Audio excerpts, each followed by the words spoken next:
James Robinson, and my co-host today is Mesa, and we're going to ask her some questions and find out what she has in mind to tell us about the secret behind the secret. So, how would you start off with an explanation of the secret to begin with? Well, I think that The Secret is a pretty well-known approach these days in the New Age community, which talks about how we can put our intention out into the universe to cause a reaction to bring to us whatever it is we want. Tell me what your definition of intention is. An intention is a desire. It's something that you want to create that you will get back. So an intention would be basically some kind of desire. I intend to have a wonderful life. I intend to make more money. I intend someone be healed. It's always based on a desire. And because it's always based on a desire, it actually will produce tension, because a desire has a certain amount of tension inherent in it.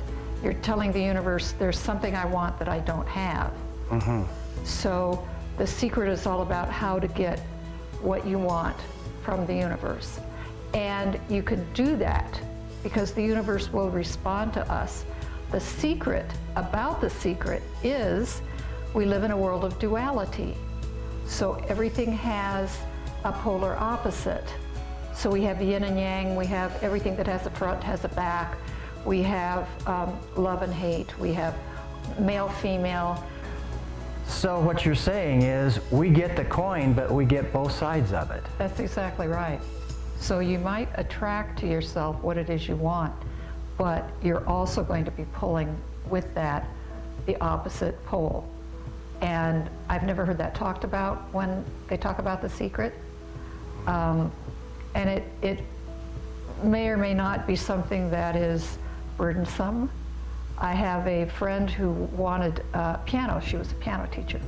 And so she did a vision board so that she was continually in her consciousness telling the universe, this is what I want. And she got a free piano, but then she got 4 more free pianos that came along with it, which became a problem because then she had to do something. She had too many pianos. So she had to do something with the pianos. That's kind of a small example of how that happens. But because we are in the duality, you can't have one without the other. If you are coming up out of the duality in your consciousness, and you're in a state of oneness or enlightenment, then that polarity does not affect you so much. You'll still experience it, but you won't mind, and you won't be focusing on one or the other.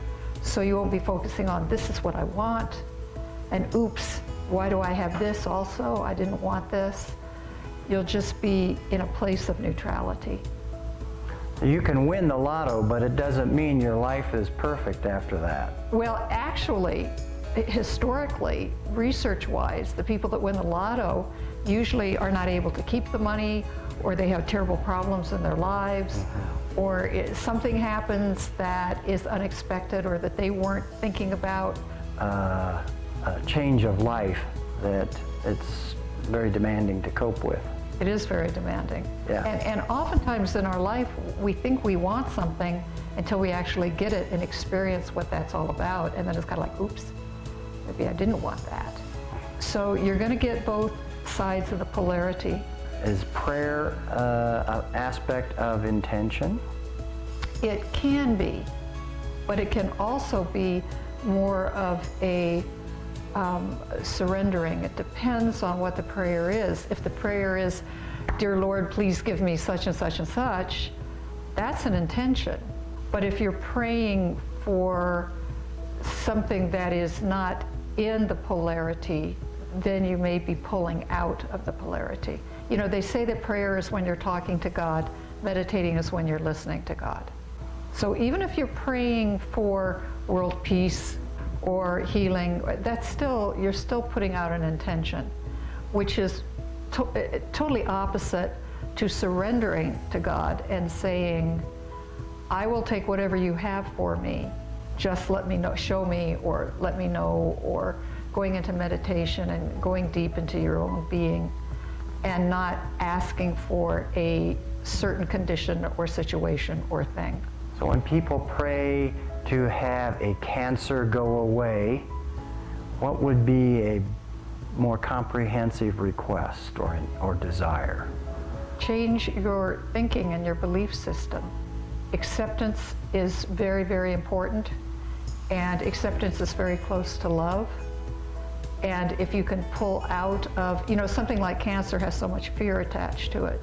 If you can pull up out of that and just be in that space of acceptance, forgiveness, blessing everything, changing your mindset, changing your belief system, that can be very helpful.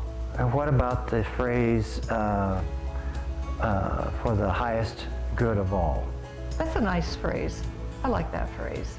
Yeah. Yeah, because that's kind of a surrender.